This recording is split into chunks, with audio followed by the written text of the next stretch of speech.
প্রশাসন রুখে দিল রেমালকে।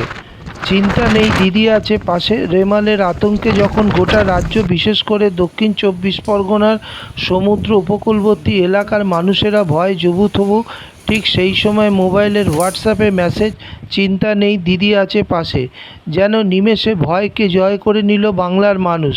না, দিদি কখনো নিজেকে ঈশ্বর প্রেরিত দূত বলেননি, কিংবা স্বয়ং প্রভু জগন্নাথ তার ভক্ত এমন অবিমিশ্রকারী দাবিও রাখেননি।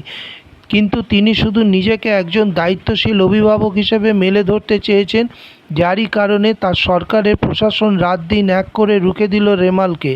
এদিন সকাল থেকে বইতে থাকা ঝোড়ো হাওয়া জানান দিচ্ছিল রেমালের পদধ্বনি, যাকেই মোকাবিলা করতে দক্ষিণ 24 পরগনা জেলা প্রশাসনের প্রধান মাননীয় জেলাশাসক সুমিত গুপ্তার নেতৃত্বে যুদ্ধকালীন তৎপরতায় শুরু হয় উদ্ধার কার্য। এদিন রেমালের প্রচণ্ডতা থেকে জেলার সমুদ্র উপকূলবর্তী এলাকার মানুষদের আগে নিরাপদ দূরত্বে ফ্ল্যাট সেন্টারগুলিতে সরিয়ে নিয়ে যাওয়া হয়। সেখানে আশ্রয় শিবিরে প্রশাসনের পক্ষ থেকে খাওয়া দাওয়ার ব্যবস্থাও করা হয়। সাথে চলে অনর্গল মাইকিং প্রচার। রাতে 24 ঘন্টার জন্য খোলা হয় কন্ট্রোল রুম।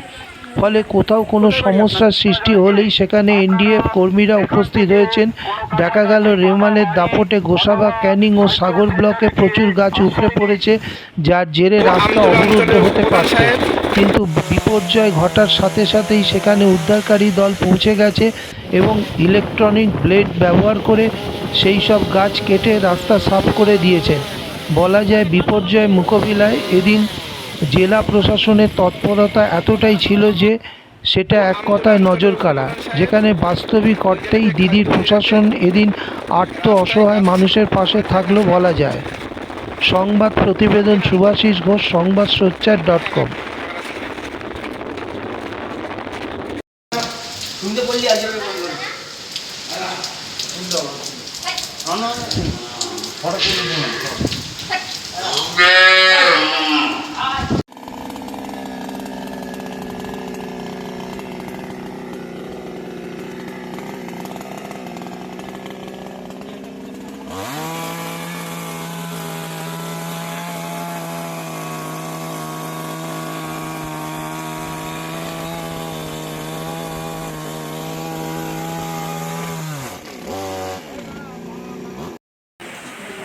আপনারা কোথায় এসছেন?